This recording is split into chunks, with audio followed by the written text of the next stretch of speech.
Yes, welcome back students.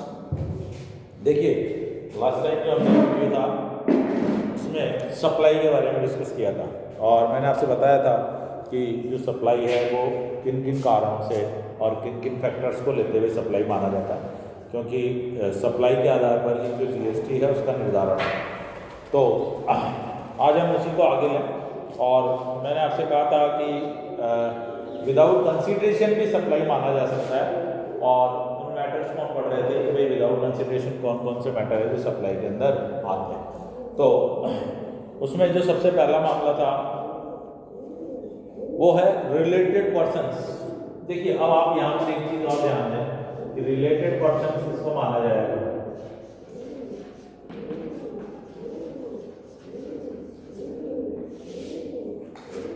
Related person, संबंधित व्यक्ति।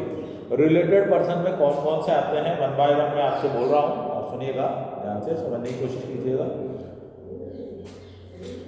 देखो, कोई भी दो ऐसे व्यवसायी जो आपस में एक दूसरे के व्यवसाय में अपना हित या अधिकार रखते हैं तो वो रिलेटेड व्यक्ति कहलाएंगे।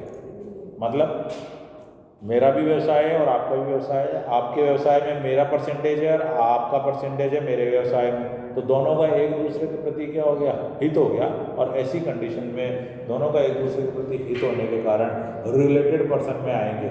ये दोनों अगर एक दूसरे को माल बेचते हैं तो वह जो है सप्लाई की कंडीशन श्रेणी में शामिल किया जाएगा, मतलब उसे सप्लाई माना जाए। फिर देखें, ऐसे व्यक्ति जो व्यवसाय में वैध रूप से साझेदार है, चार पार्टनर हैं, चारों पार्टनर अगर एक दूसरे को माल भेज रहे हैं तो निश्चित रूप से वो सप्लाई के अंतर्गत आए, राइट। ऐसे व्यक्ति जिनका कंपनी में 25% या ज़्यादा हिस्सा है, कोई व्यक्ति अगर किसी कंपनी को माल सप्लाई कर रहा है या कोई कंपनी किसी व्यक्ति को माल सप्लाई कर रही है और उस व्यक्ति का उस कंपनी में 25% या उससे ज़्यादा हिस्सा है तो वो रिलेटेड पर्सन होंगे। अगर एक दूसरे को माल बेचते हैं तो वह सप्लाई के क्राइटेरिया में आ जाएगा।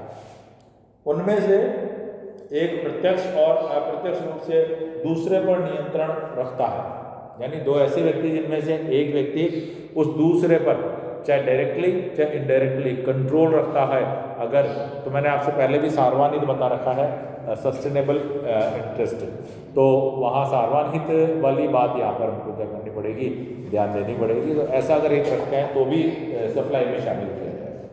फिर है, एक ही परिवार के अगर मेंबर्स हैं और एक दूसरे को माल भेज रहे हैं तो उनका भी क्या है, आपस में रिलेटेड पर्सन्स हो गए और प्रतिबल के बिना भेजेंगे तो भी हम उसी सप्लाई में शामिल करेंगे, राइट। और नेक्स्ट है, एक दूसरे को एकमात्र एजेंट या एकमात्र वितरक या एकमात्र रियायत प्राप्त करता हो। मतलब एक व्यक्ति दूसरे को एजेंट बना ले या डिस्ट्रीब्यूटर बना ले और फिर माल बेच रहा है तो निश्चित रूप से वह उसको कुछ परसेंटेज भी देगा।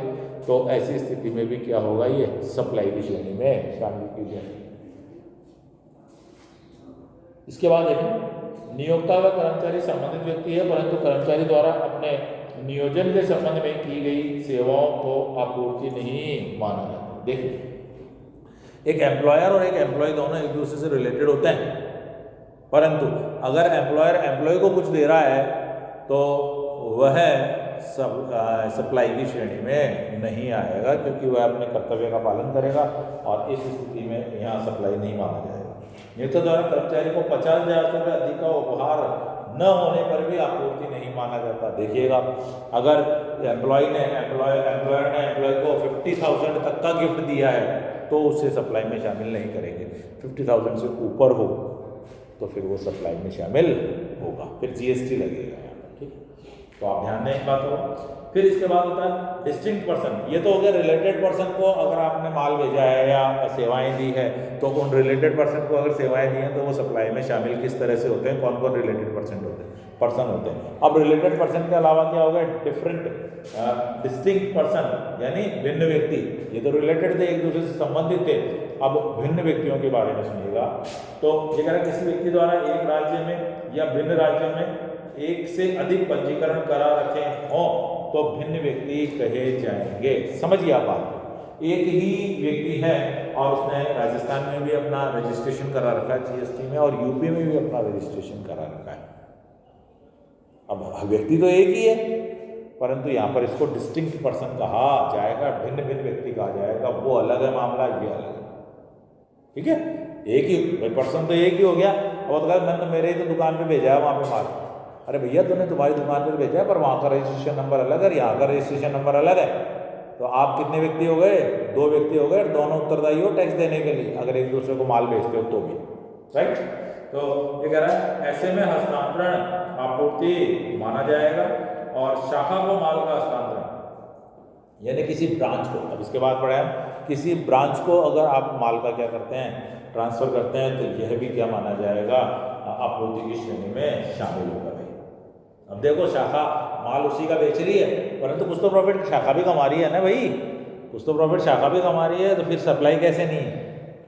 सप्लाई कैसे नहीं है? चाहे वो उसकी कई हुई रेट पर ही बेच रही हो, पर कमीशन तो मिलेगा ना उसको भी, तो सप्लाई कहलाएगी। फिर आगे संबंधित व्यक्तियों को मुफ्त नमूने की आपूर्ति इनपुट टैक्स क्रेडिट की दशा में आपूर्ति मानी जाए। सुनिएगा ध्यान से, रिलेटेड पर्सन को क्या कर दिया, फ्री सैंपल बांट दिया। रिलेटेड पर्सन को, अपने ही परिवार के सदस्यों को बांट दिया सब फ्री सैंपल। अब फ्री सैंपल पर यदि इनपुट टैक्स क्रेडिट लिया है आपने, तो फिर ये आपूर्ति की श्रेणी में शामिल हो जाएगा। परंतु सुने, संबंध व्यक्तियों को मुफ्त नमूने की आपूर्ति को आपूर्ति नहीं माना जाएगा। जो रिलेटेड नहीं है उनको आपने फ्री सैंपल का माल दिया है बाय द वे, तो वो तो आपने एडवर्टीजमेंट के लिए किया है, तो एक्सपेंसेस है आपका, उसको सप्लाई की श्रेणी में नहीं लेते। और इन पर की गई इनपुट कर जमा वापस की जाएगी। और देखो जो रिलेटेड नहीं है उनको अगर आपने मुफ्त जो नमूने बांटे हैं, फ्री सैंपल्स बांटे हैं, उसके ऊपर जो है इनपुट टैक्स क्रेडिट की भी छूट मिलेगी भाई। ठीक, फिर आगे प्रधान एवं एजेंट के मध्य माल की आपूर्ति। प्रधान तो कौन हो गया, जो माल बेचने वाला है, सप्लायर, और एजेंट उसके एजेंट के रूप में काम कर रहा है माल को बेचने का। तो ऐसी आपूर्ति को भी आपूर्ति की श्रेणी में दिया जाए। यदि एजेंट प्रधान की ओर से ऐसे माल की आपूर्ति का कार्य करता है, और यदि एजेंट प्रधान की ओर से ऐसे माल के को प्राप्त करने का कार्य करता है, चाहे कोई भी कार्य करे, जैसे प्रधान तो बैठा दिल्ली में और एजेंट बैठा जयपुर में। अब किसी को कहा बोला आप ऐसा करो, मेरे जयपुर वाले को पहुंचा दो सीधा ही, तो अब प्रधान की तरफ से तो ले रहा है वो माल, हेड की तरफ से तो ले रहा है। तो ऐसी स्थिति में इसको भी क्या कहा जाएगा, सप्लाई कहा जाएगा, शामिल करेंगे सप्लाई। व्यवसाय के दौरान या प्रगति के लिए विदेश स्थित अपने किसी संबंधी से अथवा अन्य किसी प्रतिष्ठान से माल या सेवा का आयात करता है, तो आपूर्ति माना जाएगा, चाहे बिना प्रतिफल हो। कोई विदेश में शाखा है, वहां से माल आ रहा है आपके पास, तो सप्लाई की श्रेणी में ही आएगा भाई। फिर ये चाहे आपका ही माल आ रहा हो आपके पास, तो आएगा किस श्रेणी में, सप्लाई की श्रेणी में ही आएगा। चाहे प्रतिफल कुछ नहीं मिल रहा हो, फिर भी सप्लाई माना जाएगा। सामान्यतः कोई आपूर्ति व्यावसायिक इकाई द्वारा नहीं की जाए अथवा उसका व्यवसाय की वृद्धि से संबंध नहीं हो, तो आपूर्ति की श्रेणी में नहीं रखते, चाहे वह पंजीकृत व्यक्ति द्वारा प्रतिफल के बदले ही की गई हो। कह रहा है कोई आपूर्ति व्यवसायिक इकाई द्वारा न की जाए अथवा व्यवसाय की वृद्धि के संबंध में नहीं हो। समझो आप, व्यवसायिक इकाई द्वारा कोई सप्लाई नहीं हो और व्यवसाय की वृद्धि से संबंधित भी नहीं हो, तो ऐसी स्थिति में आप उसे क्या कहेंगे, सप्लाई की श्रेणी में नहीं रखेंगे। उसका कारण है यहां आपको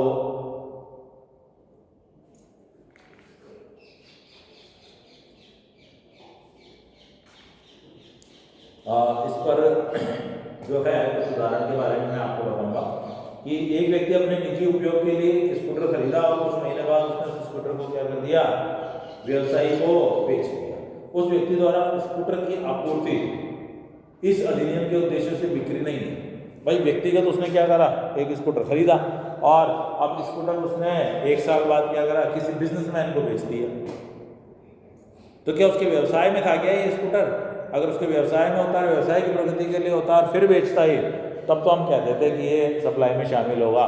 परंतु वो उसके व्यक्तिगत कार्यों के लिए था और उसने किसी बिजनेसमैन को बेचा, चाहे किसी और को बेचा हो, कोई फर्क नहीं पड़ता उससे, यहाँ सप्लाई की श्रेणी में नहीं आएगा। इसी तरह से धार्मिक संस्थाओं द्वारा भोजन व अन्य सामग्री मुफ्त वितरण आपूर्ति नहीं कहलाएगी।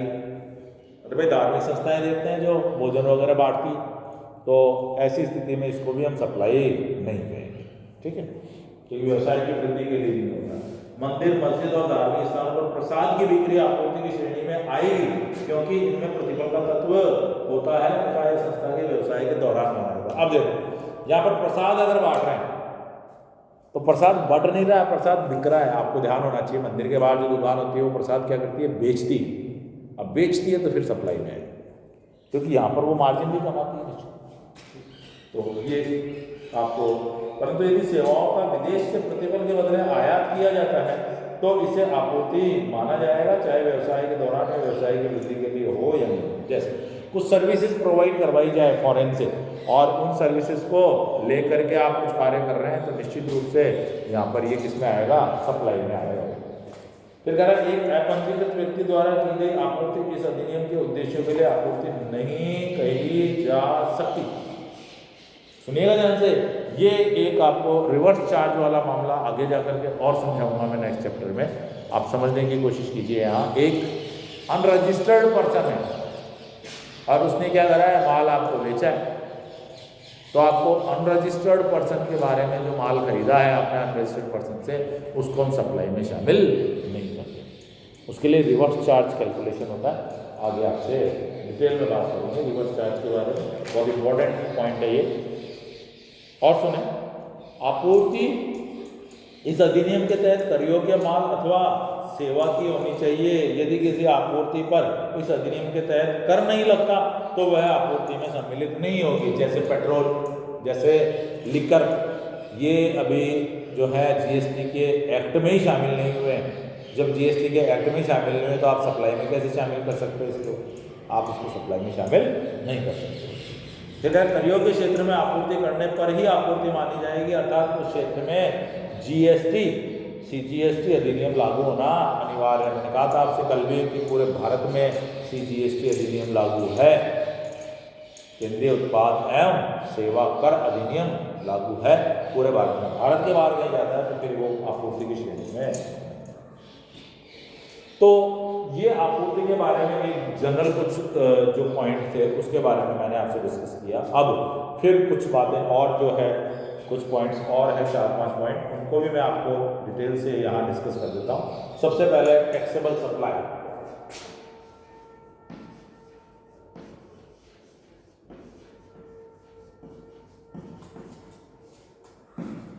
सबसे पहले क्या, टैक्सेबल सप्लाई।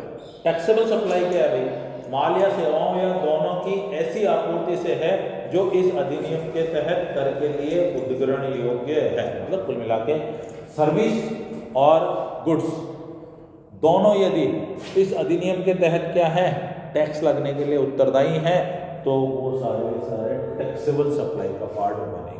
कुल मिला के अगर आप उस पर टैक्स ही नहीं लोगे तो फिर वो टैक्सेबल सप्लाई कैसे बन सकता है। तो बहुत सिंपल सी बात है, जो गुड्स और सर्विस इस अधिनियम के तहत आती है वो सब टैक्सेबल सप्लाई है। अगर टैक्स लगने के लिए उत्तरदायी है तो लेवी ऑफ टैक्स, अगर उसके ऊपर चार्ज किया जाता है, चार्ज होने योग्य है, तो फिर वो टैक्सेबल सप्लाई कहलाती है।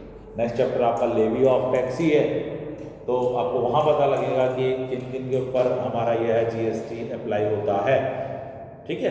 तो वहाँ और इसे डिटेल से पढ़ेंगे। अब है करमुक्त आपूर्ति।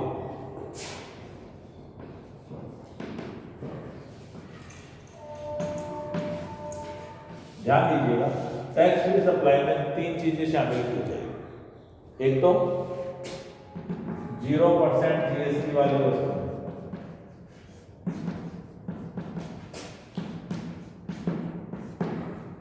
दूसरा इस अधिनियम में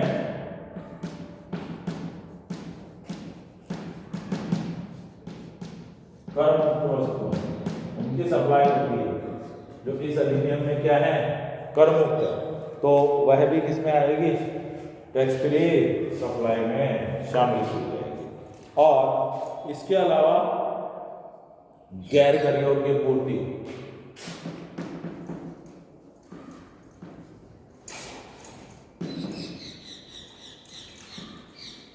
नॉन टैक्सेबल सप्लाई। देखो सब चीजें अलग अलग है, आप यूं मत देखना कि भाई ये सब एक है। शून्य दर पर 0, 5, 12, 18 और 28 ये दरें हैं, तो शून्य दर वाली सब किसमें आएगी? टैक्स फ्री सप्लाई में आएगी। दूसरा कह रहा है इस अधिनियम के तहत आपने तो कह रहा है ना अधिसूचना द्वारा पूर्णतः करमुक्त घोषित कर दिया गया है, मतलब इस अधिनियम के तहत वो क्या हो गई? करमुक्त वस्तु कह दी गई है, वो किसी परसेंटेज में नहीं है, टैक्स फ्री है बिल्कुल, तो वो भी किस में आएगी? टैक्स फ्री सप्लाई में। और एक कह रहा है गैर कर योग्य पूर्ति नॉन टैक्सेबल, जो नॉन टैक्सेबल है वो क्या कहलाएगी? टैक्स फ्री कहलाएगी। तो तीनों ही क्राइटेरिया यहाँ पर आपको ध्यान रखना है। अब आता है supply with in the state. Supply with in the state यानी राज्य के भीतर ही सप्लाई, इसको बोलते हैं इंट्रा स्टेट सप्लाई। क्या बोलते हैं इसको? Intra state supply. और इस पर जो चार्ज किया जाता है वो CGST होता है और इतना का इतना SGST भी चार्ज किया जाएगा। जितना CGST चार्ज होगा उतना SGST। ये कह रहा है राज्य के भीतर की आपूर्ति है, किसी राज्य में एक स्थान से दूसरे स्थान पर या किसी यूनियन टेरिटरी में एक स्थान से दूसरे स्थान पर यदि माल गया है तो अंदर का अंदर, जैसे राजस्थान का राजस्थान में जाए, ठीक है। या फिर यूँ कह दें कि यूनियन टेरिटरी है दीव दमन, उसके अंदर ही माल बिके तो वो कहलाता है क्या? आपका राज्य के भीतर। अब अंतरराज्यीय inter state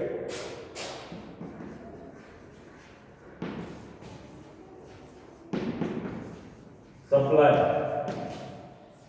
inter state supply में क्या होगा? IGST लगेगा,